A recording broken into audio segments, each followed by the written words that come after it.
I'm freaking out, man.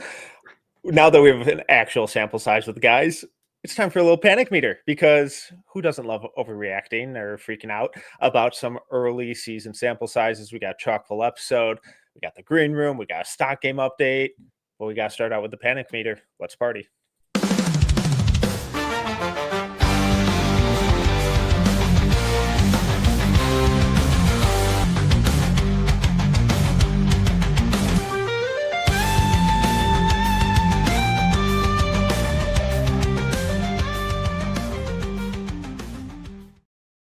Welcome to another episode of the No Ceilings Podcast. I'm Tyler Metcalf, joined as always by my slacking co-host who decided to fulfill his responsibilities finally, Tyler Rucker. Rucker, how are we doing?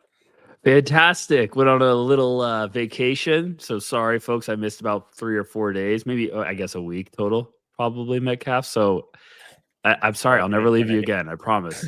I promise. So I'm happy to be back, baby. It's go time. Yeah, good to have you back. And right in time to record this episode. So lucky me. I don't have to go solo for the third So time. almost like we planned that, almost like we planned that. We got, like I mentioned in the open, we got a really fun episode. Got to update the green room. We got stock game update based on the newest big board that went up last week.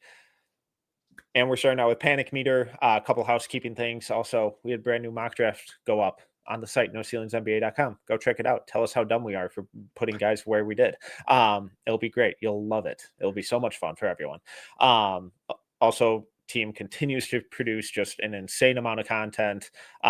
Personally, my scouting files will be up on Friday afternoon over at noceilingsnba.com, and then I have film schools, one on Darren Peterson's return, and then on AJ Dybantsa's statement game against Clemson, both up on No Ceilings Plus and over on the YouTube channel as well. But let's just dive right in. Panic meter time.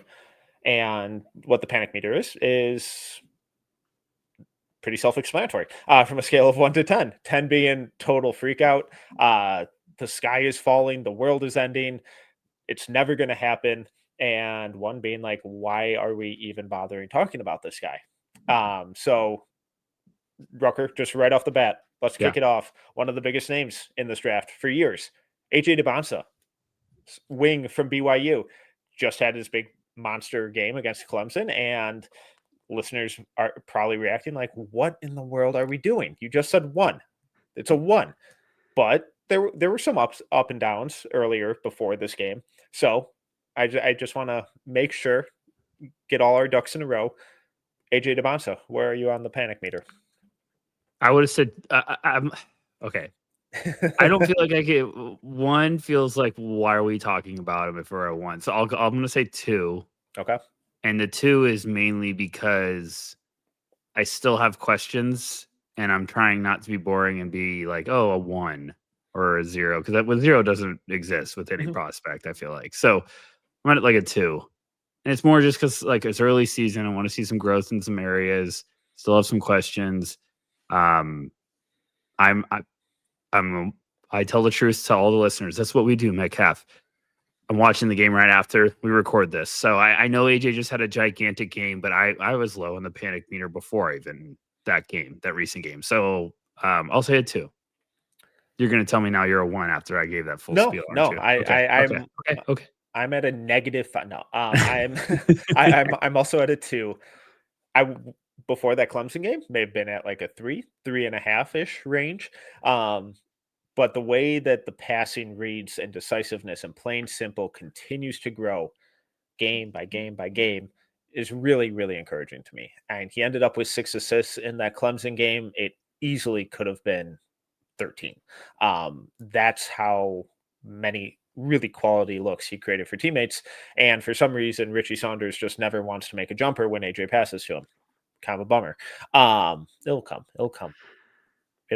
But the fact that, like, when you compare the passing reads in that Clemson game to like what they were or just weren't, I guess, in the Nebraska game, in the preseason, it's like, oh, this is total night and day. And it's been 6 weeks.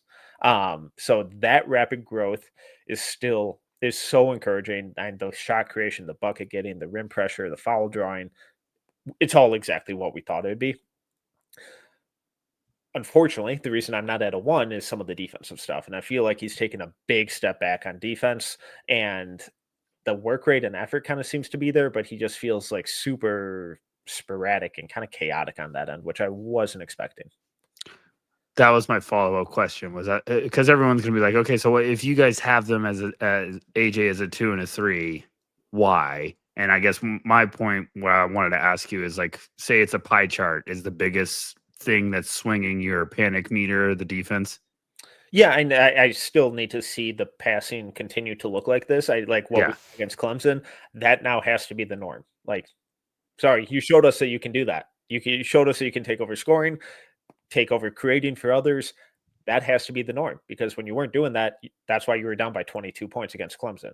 Once you started doing that, hence the comeback. So now I need a little more consistency with that stuff, but I think we'll get there every night. Probably not. Everyone has off nights, but can it become more of the norm? I think it will. I hope it will. But the defense is the next step, and I'm not totally sure we're going to get to see that step at BYU. I think he has all the tools. We saw how good the on ball stuff was in high school and with Team USA, but the off-ball stuff feels even worse. The on-ball stuff feels more inconsistent, and I just don't know if that BYU system, just in general, no one really defends outside of Kibakeda within the restricted area, and there just isn't a major defensive culture there, at least what I'm seeing on the court. So I'm not entirely confident that we'll see that short-term growth in his defense like we have in his passing. I mean, you could correct me if I'm wrong here, but I feel like I've never seen, since we've done no ceilings, I don't remember such an elite prospect in which I don't have, like, the rest of his game, I don't have concerns. I'm fine with rest right now. It's all the off-ball defense for me. It's all of it. It's an obsession for me right now. Like, I watch AJ offensively try to get to his own, and he can get to his own. And right now, it's scary how much he's grown as a scorer, and it's also scary how much the playmaking has taken leaps. So right now, I'm like, he's fine. I'm fine there. It's the rest of the year, it's off-ball defense for me, because there is, like, tornado sirens ringing, alarming plays where you're like, oh my. Mhm. I know you're trying to be nice and be like, hey, is this a systematic? No, there's no way. There's just times of, like, off ball, like, not even knowing where he is, not Oh, even yeah, knowing no, where his man is. it's Like, bad. so I'm with you. That's where I'm like, I've been so impressed with AJ's growth this year so far. That's why I'm at a 2. It's because of how good he's been. Yeah, same. But if the defense doesn't come around, I'm probably going to get more into that, like, 4 or 5 area, because I'm like, this is one of those elite, unbelievable two-way. We're promoting him as a two-way potential Yeah. superstar, and watching the off-ball defense, I'm like, that is not a two-way superstar. That's an on-ball plus defender with serious questions. Off the ball, that is a bad man offensively. So there's a difference. Complete package two-way star means complete. The off-ball, that's a big area to have some concerns about. So, look, I love AJ. Absolutely love him. Would I draft him in a second? Absolutely. I'd be pumped out of my mind. But I'm with you. The off-ball defense is my biggest concern with him this year. And I do think it's better when he's able to be that low man and can kind of keep everything in front of him. But when his guys like on the wing instead of in the corner, that's where he gets back cut, totally misses rotations, gets lost. The communication goes totally away. When he's that low Screen man, navigation. Yep. non-existent. When he's that low man though and can see everything, I think the activity's a little better, the communication's a little better. Not good by any means, but a little better. And the fact that he has a block rate of 1.7 and a steal rate of 1.3, those are way, way, way too low for a guy who's 6'9" and one of the better athletes in this draft. And just he looks like a totally different defender than what we saw throughout his senior year in high school and with Team USA. And that Team USA stuff was 5 months ago. Like it wasn't a year and a half ago. Like this wasn't that long ago. And he was a menace, an absolutely dominant, game-changing type of on-ball defender in that tournament. And I'm not getting that same vibe from him this year. I agree.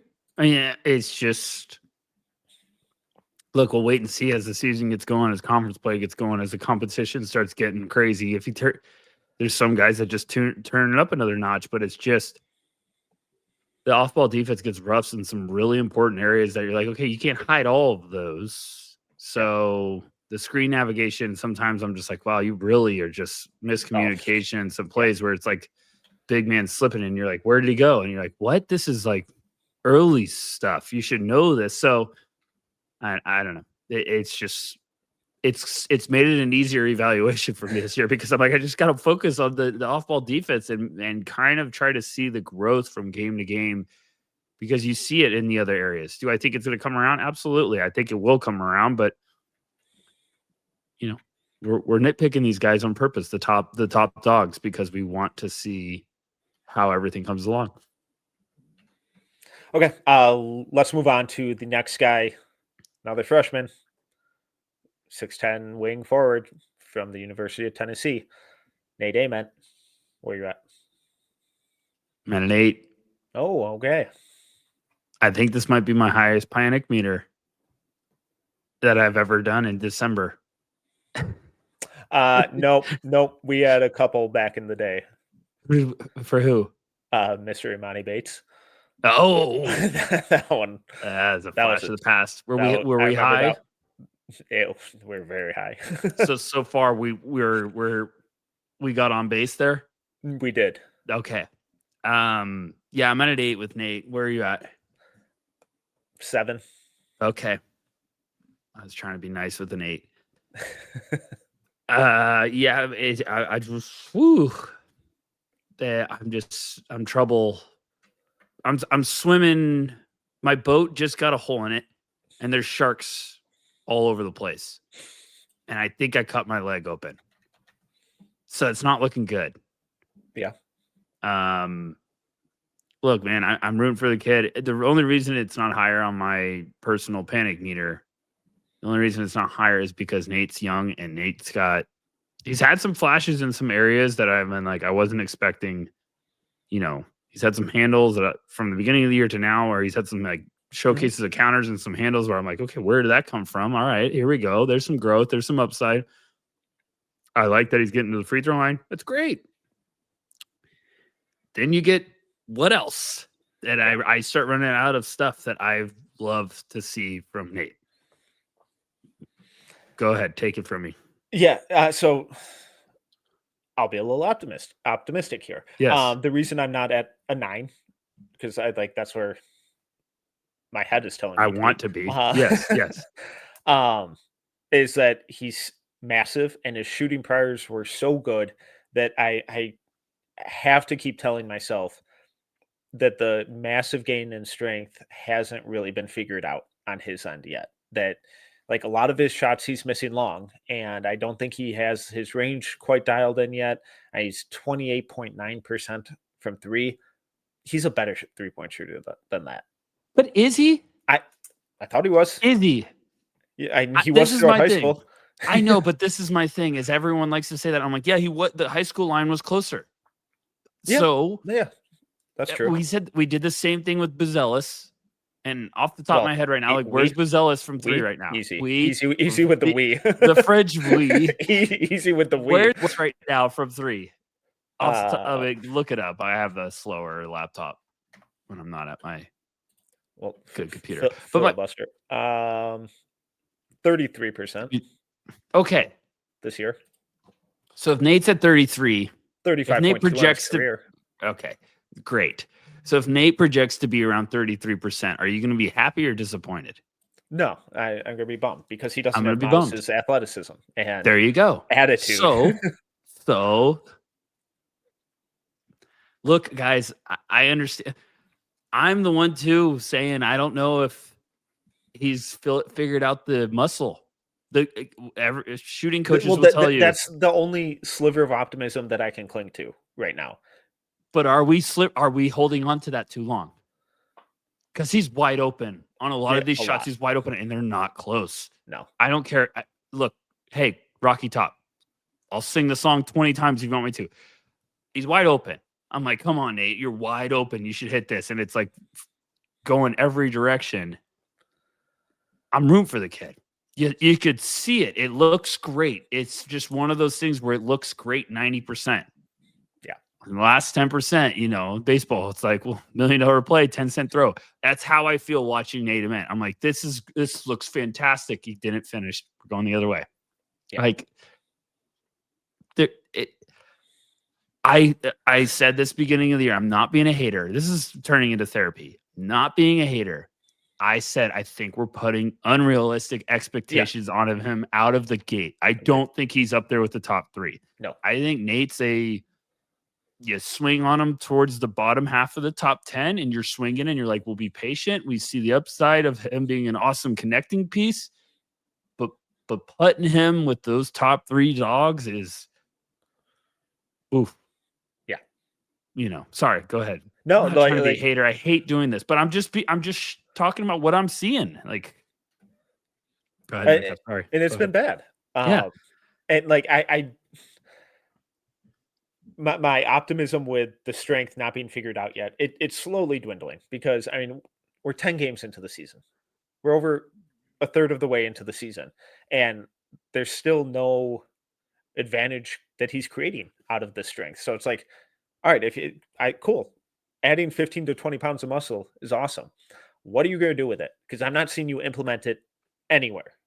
And the only thing I'm seeing it impact in your game is screwing up your shot, and you're still playing like that skinny high school kid where you can't create an advantage, you can't blow past anyone, you can't play bully ball in the mid-range.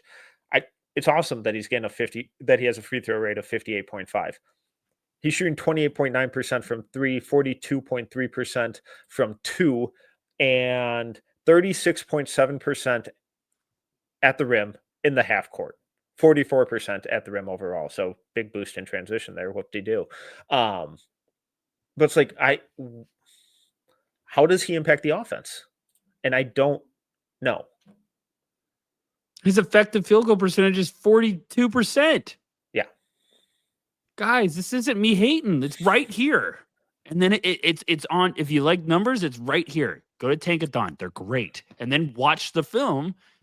Go to Synergy. Go to Bartorvik. Go to College Basketball Analytics. But I'm not. This isn't like I'm being dead serious. I hate being this guy.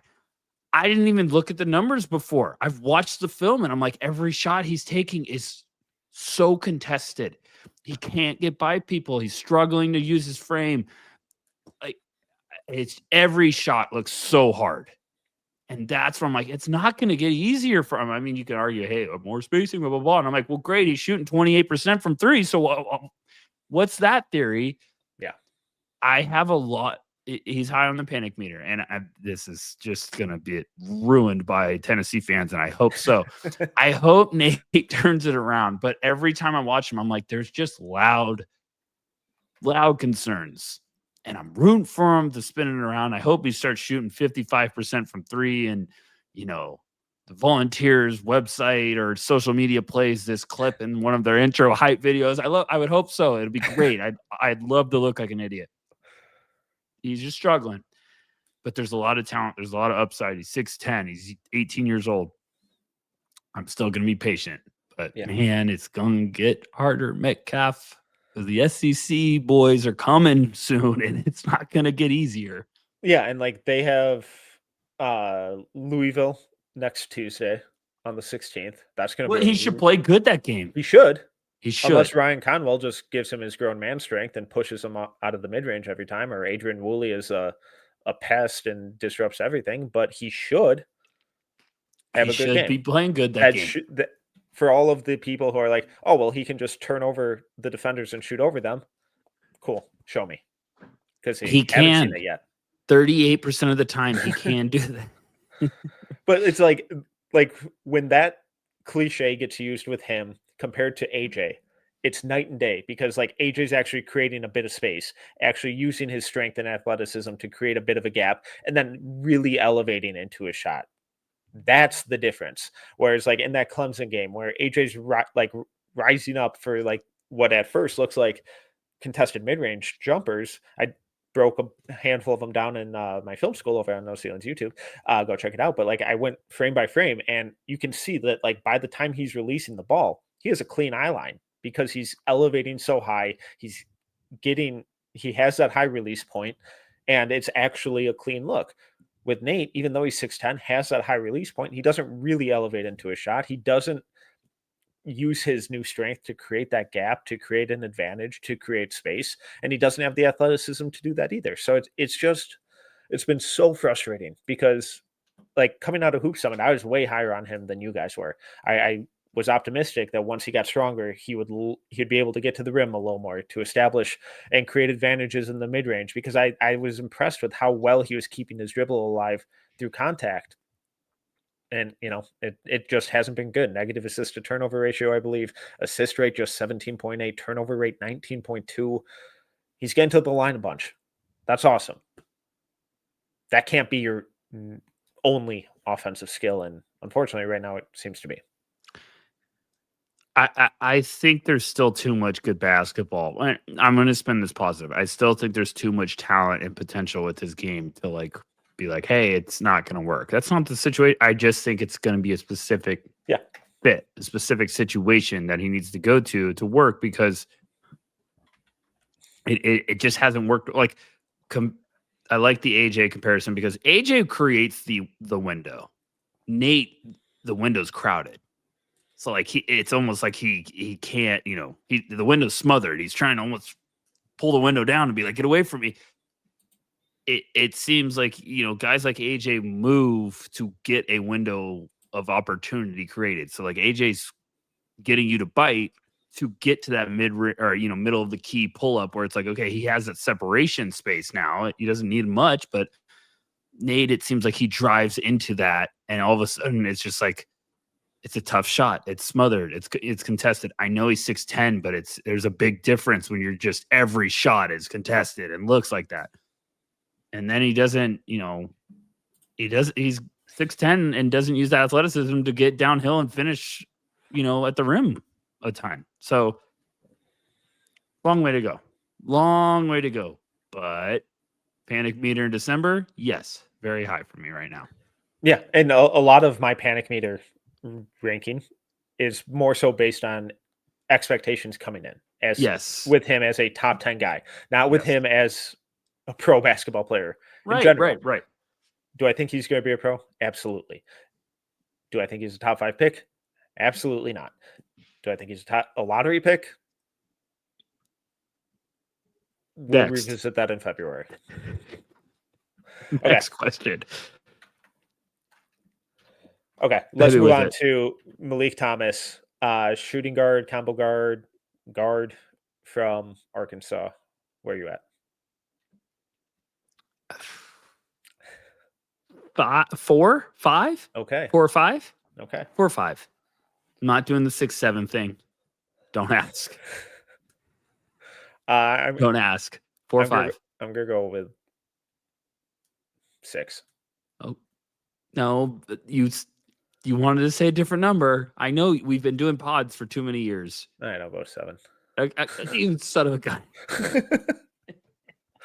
I promise I'm not doing it because I'm too old for that. Yeah, we're too old. I don't even get it. Neither do I. I mean, I do, but I don't. So you're at a 7. You're at a 7. I'm at a 7. All right, and I'm at a 5. And again, this is more as a this year guy. He's super talented. I buy the shot. I really like the off-ball scoring. I think his processing is so far from where it needs to be, and he constantly over dribbles. Like when he has the ball, he constantly over dribbles. He just kills the clock. Like the defensive effort is good. He still has no idea what he's doing on that end of the floor. He's super talented. Long term, I like his game, but I'm struggling to see it with him this year. And like he never gets downhill. I think he ranks in the 6th percentile in overall at rim shot frequency. Not great. 48% at the rim overall, 30.8% in the half court on only like 13 attempts. So I'm just not sure how he's consistently contributing to winning. when he's not just getting scorching hot from outside. Yeah. I get the concerns. I think these guys are always really challenging evaluations because I don't know if we take in the context of current situation too intensely without it putting a little bit of a cloudy forecast over the future. If that makes sense, awesome. If it doesn't, shoot me a DM at Tyler_Rucker. I'll try to explain it better. But what I'm trying to say is a big thing of scouting is like, hey, is this a situation? Are we obsessing too much of like this context, him in Arkansas, this is how he's going to look all the time? No. So NBA fit better? No, maybe. But I agree with you. Over dribbling, skinny, although he's 6'5", he's around 190. That's still skinny. The frame shows he's skinny. Finishing, numbers not great. Two areas that aren't obviously fun right away. You're like, okay, skinny, not finishing, great. I don't know.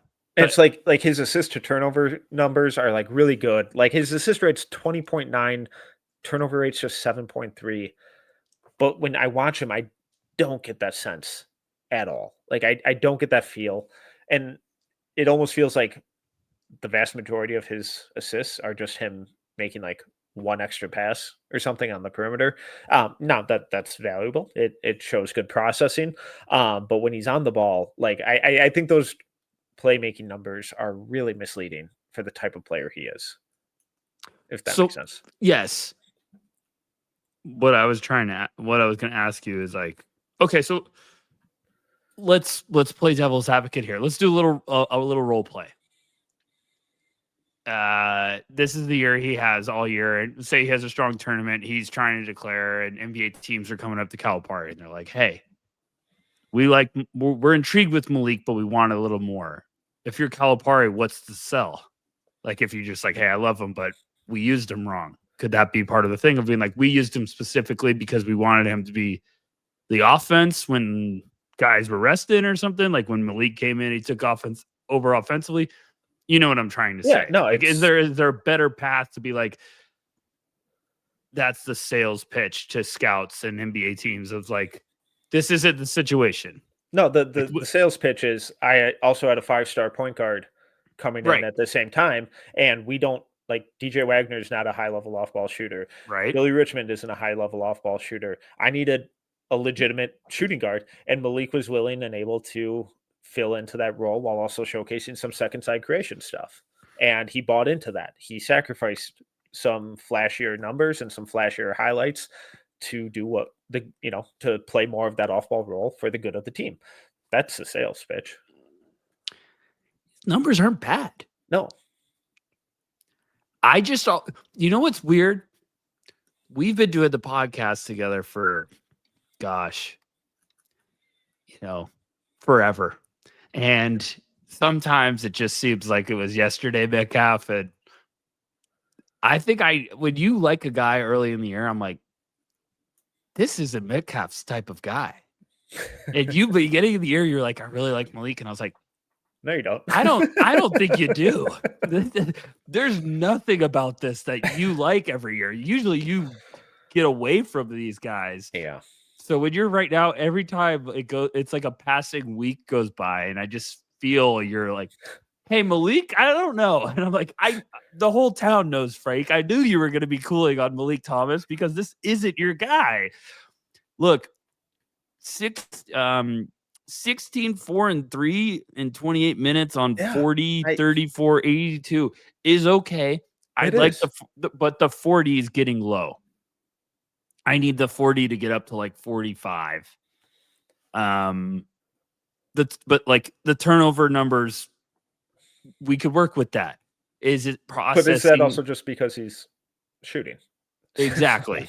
So that's why I'm at a 4, or that's why I'm at a 5 or 6 with him, because it's like, well, this is super early still and I also feel like with these bucket getting guys, it's like you figure out something clicks to be like, oh, that'll create, maybe the playmaking comes alive where he's like, now it makes the scoring easier. With AJ, we just started the show with AJ, and a couple months ago we were like, man, he's really not seeing it with the playmaking.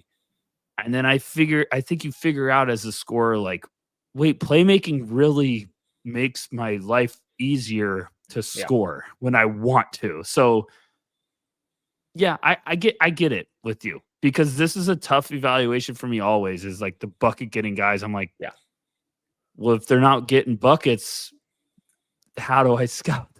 You know what I'm trying to say? Like, how do I take them serious? Right? When the shot isn't falling, how does he really impact winning? And like, I feel like we've seen a little more of that from guys like Darius Acuff, from Kingston Flemings, from LeBaron Philon, from Christian Anderson, where they're able to find something else. And I've been really encouraged with Meleek's defense. He's still not good at it, but I think long term there's stuff to build on.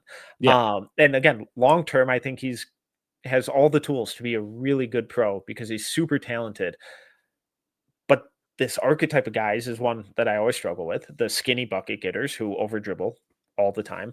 And my bigger concern is like, all right, so if he comes out this year and just gets buried at the end of a bench, is he ever actually going to get that opportunity or the minutes to figure out the processing stuff, to figure out the speed of the game, to figure out how to diversify and find that offensive versatility while also getting stronger? And the test cases with those guys aren't good. Like, it's really, really, really rare that a guy gets sat for 1, 2, 3 years and then comes out in, the next year and lights the world on fire and really earns a rotation spot. If they're not playing in their first year, like, at all, I mean, that's a tough sign. And that's my bigger concern with Meleek, and how that could stunt his development, because he's so talented, so skilled. I just really struggle with the eval. I get it. And we always say, like, hey, well, if you don't have your one NBA skill, what you're going to hang your hat on going on a game on a nightly basis, if it's gone. That's my favorite thing about scouting, is I'm like, okay, what's his NBA skill? Now take it away. What does this guy look like? You take that away from Meleek. If he can't get the offense going one night, what does he bring into the table? Why is he getting on an NBA court? I still think he's got a ton of talent. Defensively, you can see that he gives a crap. Yeah, like, he wants. I love that. And teams will work with that. Yeah, teams will work with that. But like, my biggest thing with him is like, the free throw rate's really low. Yeah, well, because he doesn't get to the rim ever, and that's what I'm saying. So like, he's got to figure that out. That's going to add 5-6 points a game. And then you're really getting dangerous, where you're like, okay, well, we can figure out the rest of the stuff. If he's averaging 23 a game, like, we'll be okay. So he's so young. Yeah, the potential's really high, but I'm with you. It's like, okay, he's cooling a little bit on my board, but I'm still like, man, if I loved him early 20s, I'd be pretty ecstatic. But again, like, now we're at the point where it's like, are you even declaring? And there's a lot of ball left, and Calipari guards are notorious for peaking late and like really growing throughout this season. So this is as of December 11th. Give me, if we revisit this at the end of January, could be a totally different tune. And that's what I'm hoping for, because that's what we've seen from him in the past. The skills there. It's just how quickly all of it comes together. Okay, let's move on to Paul McNeil, sophomore shooting guard from North Carolina State. Where are you at?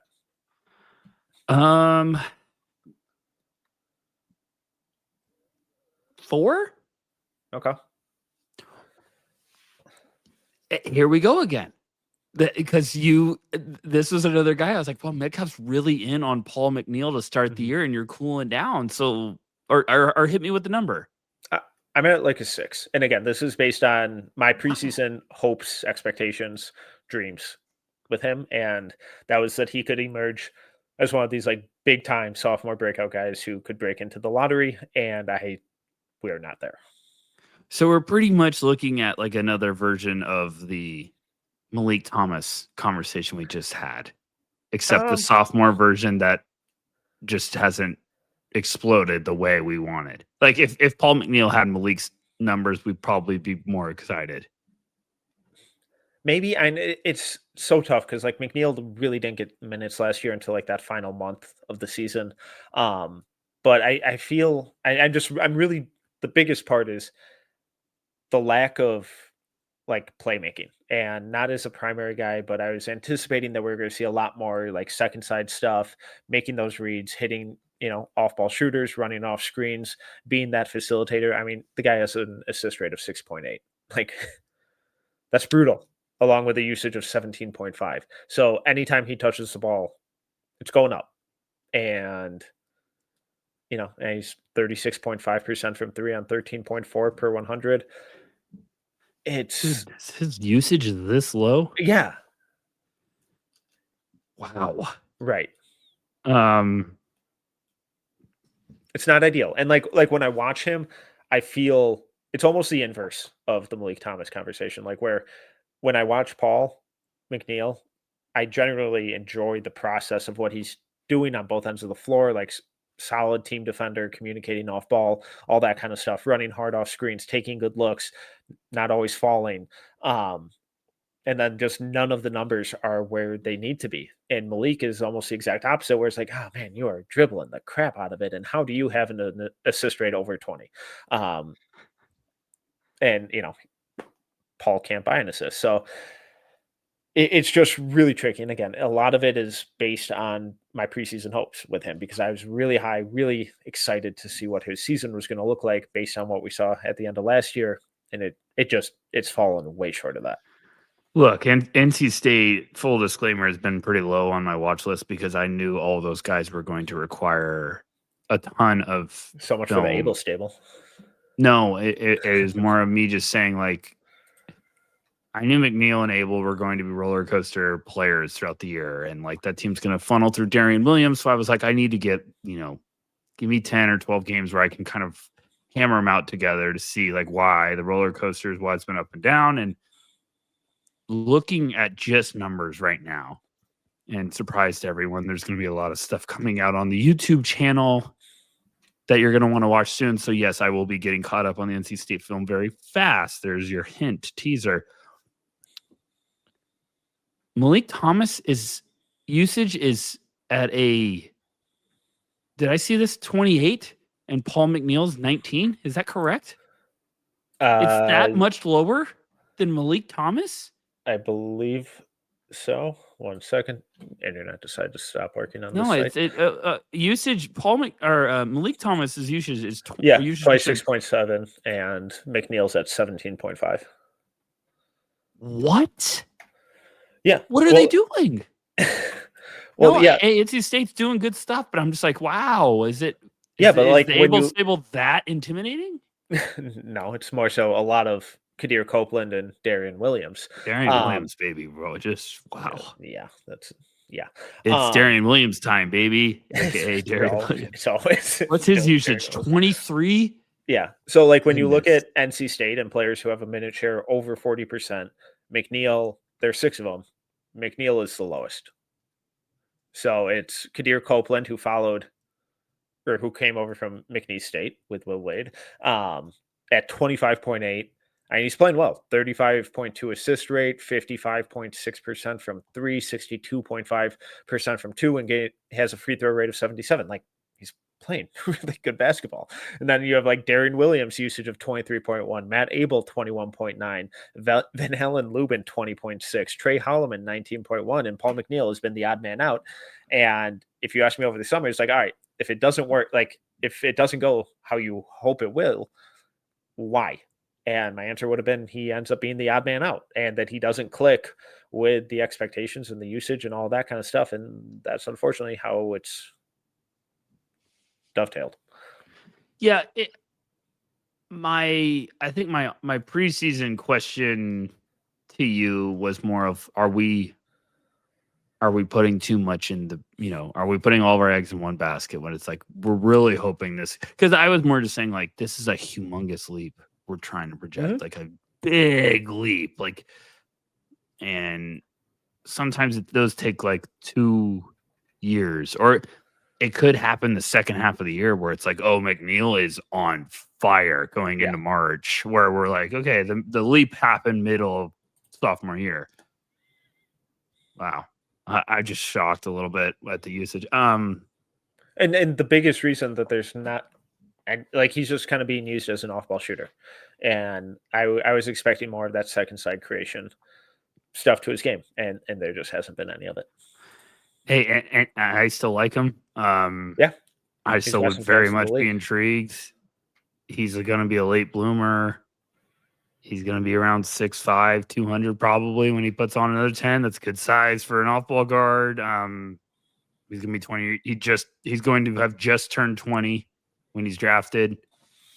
Still intrigued, but yeah, I mean, 4 or 5 for me, panic meter wise. I never give up on the bloomers. You know, But yeah, I'm not giving I feel like up. they just take time. I would still be in on McNeil as a junior if he decided to come back for another year, because it's just like another offseason. Keep grinding. Jaden Ivey story. Yeah, You know, and if you return, like, things don't turn around, it'd be shocking if he stayed in the draft. Yeah. But if I was another college, I'd be jumping all over that transfer. Or it's just as State just says, hey, let's roll. Darian's gone. Let's roll. But you never know these days. All right. Anyone else? Last one, point guard from Iowa, Bennett Stirtz. And just disclaimer, we are recording this while right as the Iowa State game ended, so we haven't dove into that film yet. Numbers aren't great though. So Iowa lost 62-66. Bennett Stirtz, this is going to shock you. He played all 40 minutes. No way. Yeah, I know, shocker. Finished with 10 points, 3 of 11 from the field, 3 of 8 from 3, 1 of 2 from the line, 5 rebounds, 4 assists, 3 turnovers, 1 steal, 0 blocks, 2 fouls. Bennett Stirtz, panic meter, where you at? Without watching the film? Yep. Blind look without looking. You can't look. How many turnovers on the year do you think he's having? Oh. I'll give you a hint. It's lower than I expected. How many games has he played? Like 10? 9. Well, this will be 10. And 25. So stats are, I was saying averages. Son of a gun. 3.2. No, 2.7. It's 1.7? Oh, there we go. They played some bottom feeders early. Yeah, that's true. Panic meter. Bennett Stirtz. No good answer works here. Everything's wrong. I'm gonna go 6. Okay, I'm at a 5. Okay. I kind of wanted to say 7. No, I do the thing.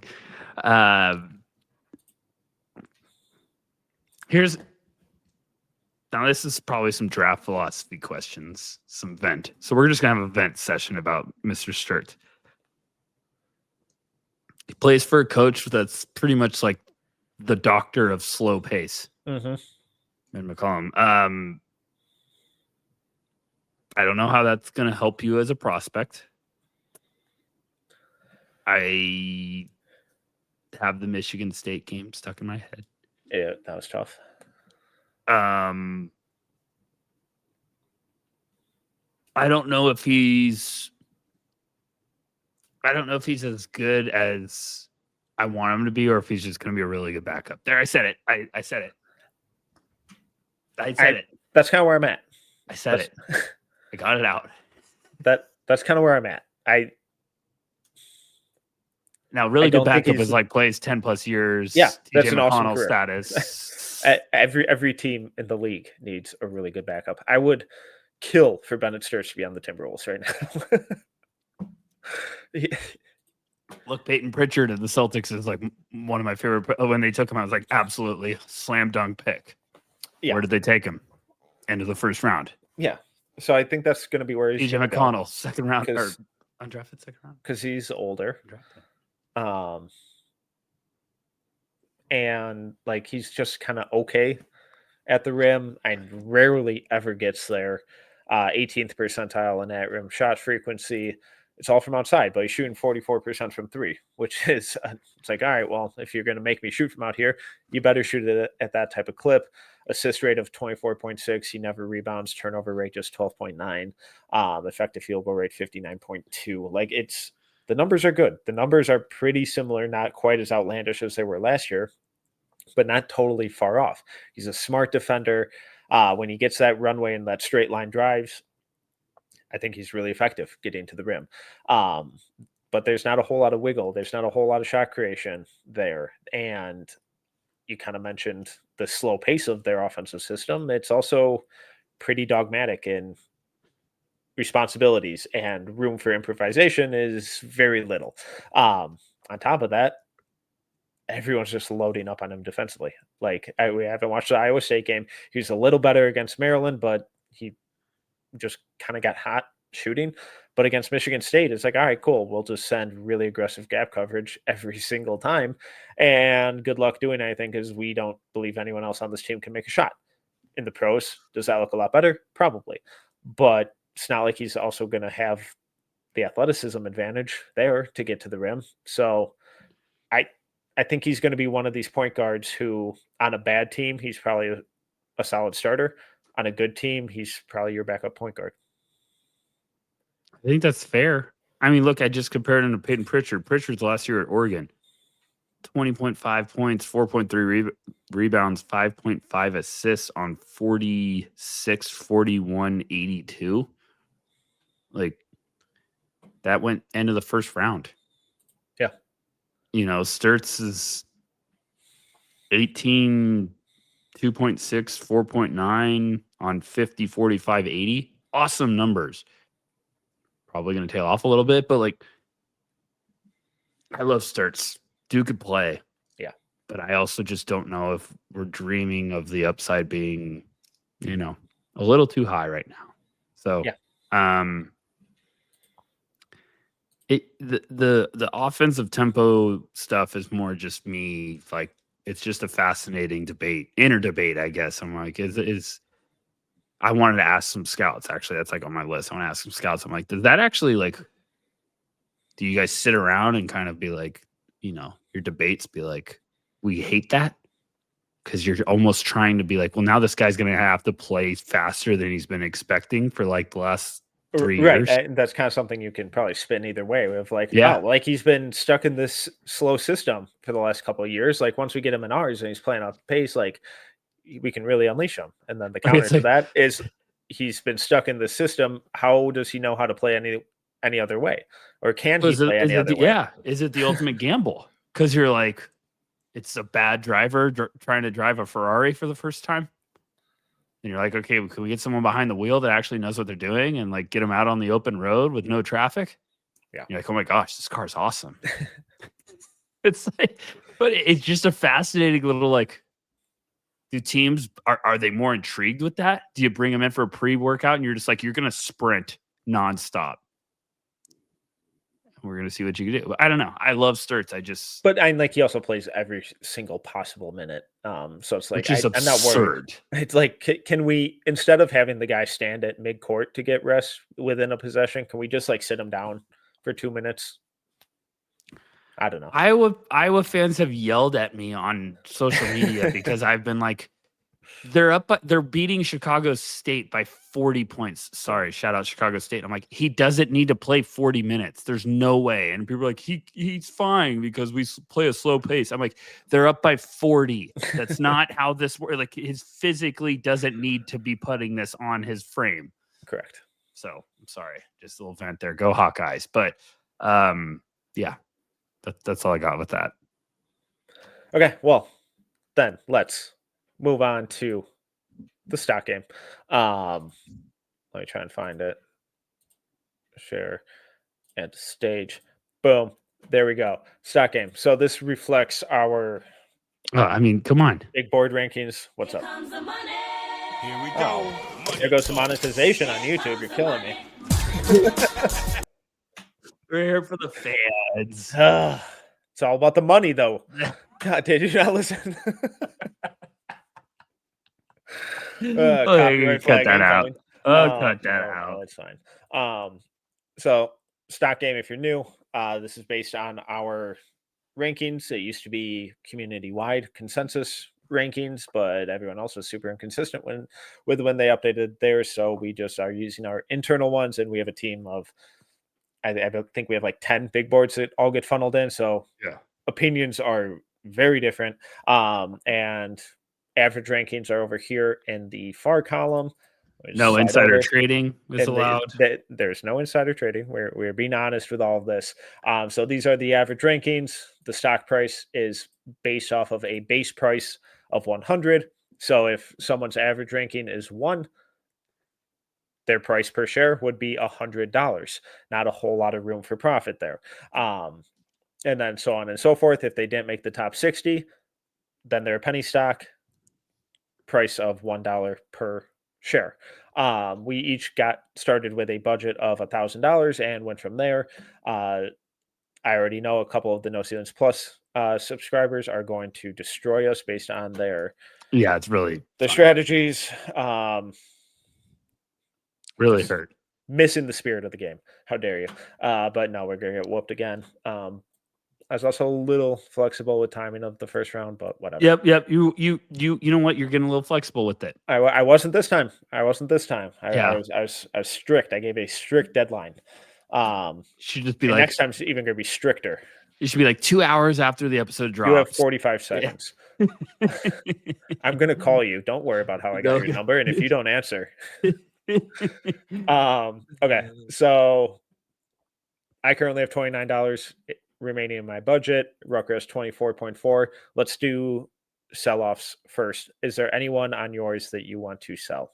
So we can only sell now because I know we're just gonna sell. We're gonna make all of our sell moves, and then we'll pivot into the alternating buying.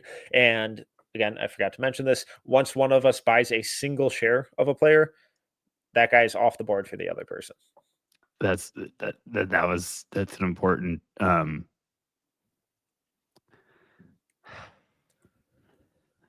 gonna be honest with everyone. It's harder to project the mind that No Ceilings than what I'm thinking the public is. What? They're wild cards. They're wild card. It's a lot harder because I'm trying to be like, well, I have guys on here that I don't think anyone's gonna sniff for a while. Yeah, let me sell. I need to get out while I still can. Give me Tiller back. Just sell the Tiller stock. Shares sold. Okay, so you bought 50 shares of Bryson Tiller. I didn't lose a cent. He's so unbelievable. I need to get. That's a perfect get out. So $50 back in your bank account. Oh, that's great. Anyone else? Oh, so I get to go. I get to. Yeah, we're just gonna do all your stuff at once, and then I'll run through all mine.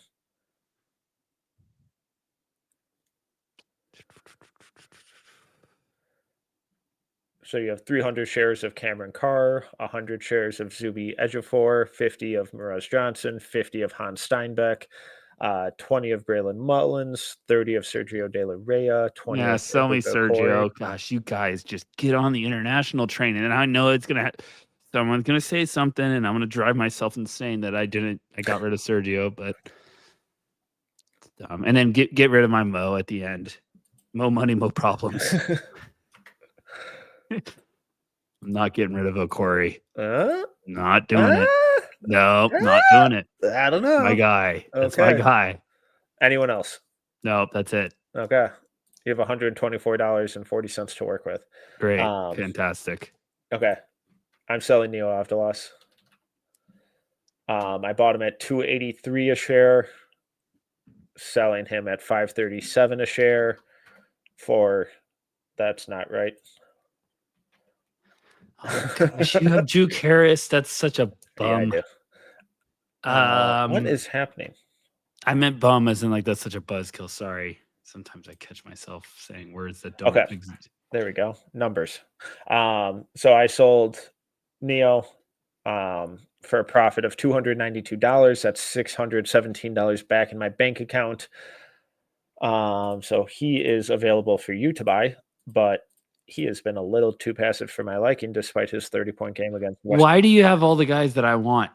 Because I'm better at this than you. No shit.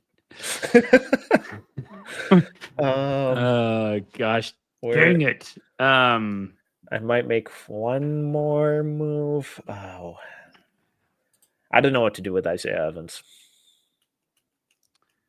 I think you just kind of draft him, you know? I think you just draft him. He's good. I like him. Not confident that the rest of the team is really going to get on board there. Some are saying Duke hasn't played their best game yet, and yeah, they're undefeated. Yeah, I'm going to hold. Ooh, Dalen Swain. I'm going to hold on Dalen Swain. He's been playing really well. And Masamba Diop. Bye. So now I got to get my board up and see who I believe I'm smarter. Henry Bass, I'm just going to be stubborn with. Yeah, I get it. Who else do you have? So I have 160 shares of Adai 50 shares of Henry Vasar, 50 shares of John Blackwell, 75 shares of Dalen Swain, 20 shares of Chris Senek, 40 shares of Matt Abel, 15 shares of Isaiah Evans, and 15 shares of Duke Harris. I will have made a profit on everyone except John Blackwell and Duke Harris, who's still even at a penny stock. But I went first in the buys last time. That means you are up, Mr. Rucker. How would you? How much money do I have? $124.40. I want.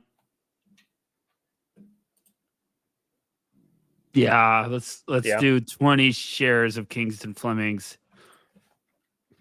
All right. So this is the big one. I kind of hinted at it with the No Ceilings Plus crew.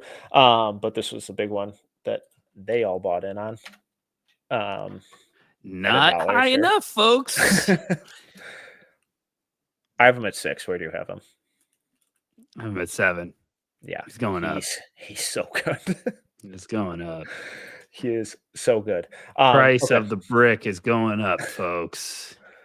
That means I'm up. I'm going to go Keaton Wagler from Illinois at $1 share. I'm going to go 300 shares. Good for you. Really, really good for you. I really appreciate your sincere happiness for me. So if I want to sell, I've got to sell and then wait. No. The sells will just. We're not going to. I can make a sell and a buy in one purchase. Sure. Okay. I'm going to sell all of Zuby Ejiofor. Wow, you hate Zuby. I love him. Who would have seen this? Actually, no.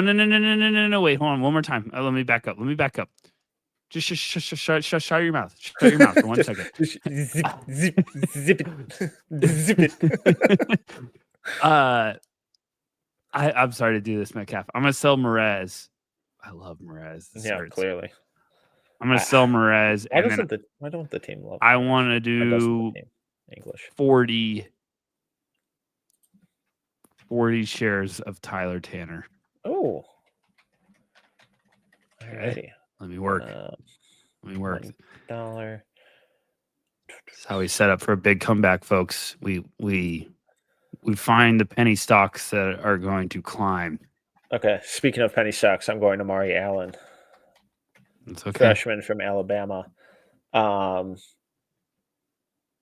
go 250 shares at $1. That gives me $111 left remaining. You have $36.80. I'm gonna go. Gosh, this is a problem because I would be getting some crazy names, but I don't think anyone's gonna like my guys because you guys just don't do it. Give me 10. Have you thought shares. about liking better players? I like good players like Mario Saint Superi, who I'm going to get 10 shares of. Thank you very much. Thank you, sir. May I have another? He was not on here, correct? No, he's a penny stock. Give me or go ahead. Go ahead. He's And easy, then, easy. I got plenty of penny stocks I'm gonna add on the board. I'm I gonna have a go. couple that some of you guys need to actually watch some film. Okay, calm down. I'm gonna go Josh Jefferson. Currently average ranking of 59.62 at $1.68 per share. He is too good for that. That's too much. 25. We'll go 20 shares. Because I want a little fun money left for some home run swings. All right, you got 26.80 to work with. Where you going? Can I interest you in some Pat and Gongbo stock? You may not. A little Dame Sar. You may not. Wow, you hate Duke. Sorry, Duke fans. You can find him at Tyler_Rucker. I'm gonna go.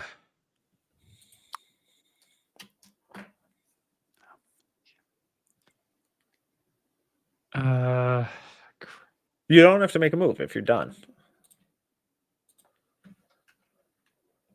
I'm not done. Mm-hmm. I'm just getting warmed up. I'm gonna go 10 of. Oh, man, I don't love it. Go with your heart. Rip the Band-Aid. Scared money don't make money. You're right. I need this type of motivation all the time. I need it all the time. I'm gonna go 10 of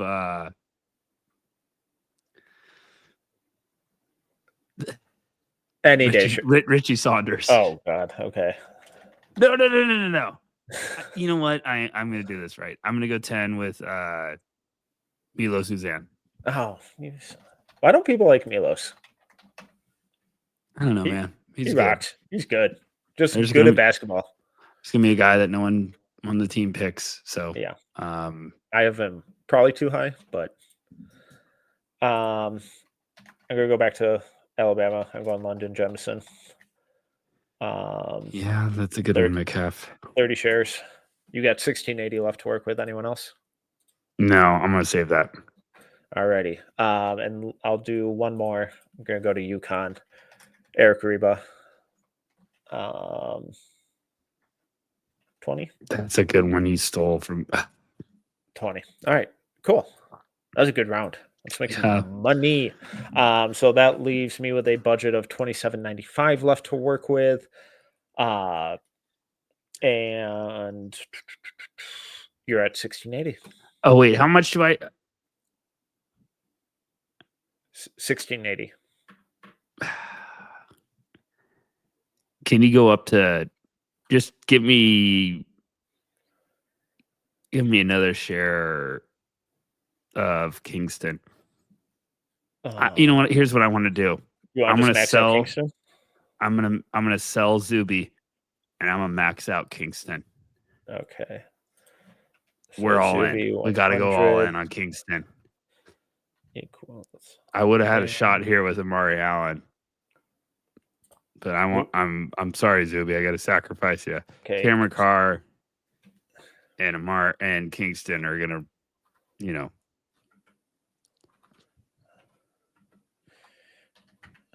Alrighty, 55 shares. You have $2 on the dot remaining. That's unbelievable. Perfect. Thank you very much. Appreciate it. Alrighty, all right, cool. We will leave that there, and that just about wraps it up. But you know what it's time for. The Green Room, the most exclusive club in the basketball world. The 5 most anticipated words in niche basketball podcasting. Welcome to the Green Room. The Green Room, only 14 players get in. No more. 1 per week gets admitted. Once you're in, you can be booted. Your spot is not guaranteed. You are not cemented in there. Easiest way to get booted. Injury, bad for the vibes. No one likes someone hobbling around in a boot. It's a bad look. Also, bad play, legal issues. None of those. Good things for the club. But the Green Room is not our lottery rankings. Even though it's 14 guys, is based on production, vibes, potential, pedigree, vibes, all that good stuff. Currently in the green room, Koa Pete, Caleb Wilson, LeBaron Philon, Cameron Carr. Not what I would have expected. Is anyone getting booted? Koa, Caleb, Philon, and Cameron Carr. I think they're all safe. Okay. You? Agreed. Okay. We're safe. In line, Cam Boozer, AJ Dybantsa, Michael Brown, Isaiah Evans, Hans Steinbeck, Adai Mara, Kingston Flemings, Thomas Houck, Braylon Mullins. Who do you want to add in line? Braylon Mullins. Jeez, Anyone do you want to list? boot from line?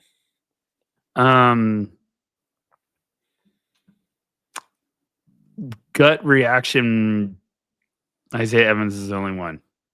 Yeah, I'm fine with that. He can't Okay, shot so right now. he's cold. Himself. He's cold. He's got to go home and get a jacket. He's too cold. Yeah. Okay.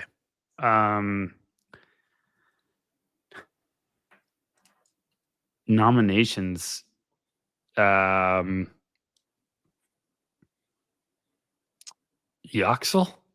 Okay. I don't love it. Okay. No. Wait a second. Hold on a second. Let me go back to go forward. Kingston Flemings. He's already in line. I did not write him down. So Kingston Flemings is in line. You go. I'm going to put Keaton Wagler in line. He absolutely cannot get straight in because he looks like a child, and Bouncer's not accepting that fake. But he's been playing some incredible hoops. There's just a lot going on there. So okay. Wagler's in. I mean, he's like the only freshman who actually still looks like a freshman. It's wild. I can't believe Minnesota was the only other team that offered him. Did you see that? Yeah. He only got two power conference, or two teams from a power conference offered him, and it was Illinois and Minnesota.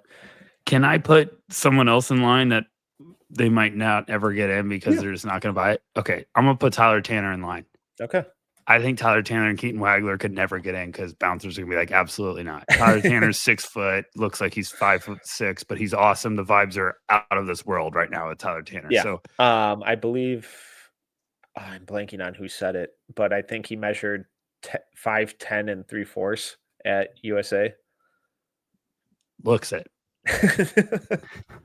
He rocks though. I apologize love for whoever said that. I'm just blanking on it. Love watching him. So the omission of credit is not intentional. All right. I typically let you nominate. I'm gonna nominate AJ to get in. I'm in. Okay. If not after leading a 22-point comeback with his best all-around game. And a poster. Vibes are very high with AJ. This is a simple green room. Okay. There we go. Look at that. Simple. One of the, can I also head back to line Darren Peterson? Or no? Okay. No. We need more. I can't do one game. We did this for Hans. Hans is in line. I know, but we said we can't put Hans in after he went 11 for 12 because we're like, we need to see more than one game. All right. Fair enough. He's played. After he drops 70 on Towson, can we put him in line? If Darren plays another game, okay, he can get in line. All right, fair enough. I'm standing firm on these rules. No, that's fine. That's fine. You know, without rules, there's chaos. And which I thought you were the conductor of, but I'm controlling it right now. Yeah, we're controlling the chaos. He's got to play one more game. You got to have 2 games in a row. A new man. I don't even know who you are anymore. All right, this is a fun one. We're going to end it there. You can find all of our stuff at NoCeilingsNBA.com, No Ceilings YouTube. Subscribe while you're there for both of them, just to make sure that you never miss anything. It's just one little simple button click. Takes less than a second. You can follow him at Tyler_Rucker. I'm Tyler Metcalf. You can follow me at TMetcalf11. Thank you all for listening. This was blessed as always. Like, rate, review, subscribe, 5 stars, all that good stuff. Until next time, see ya.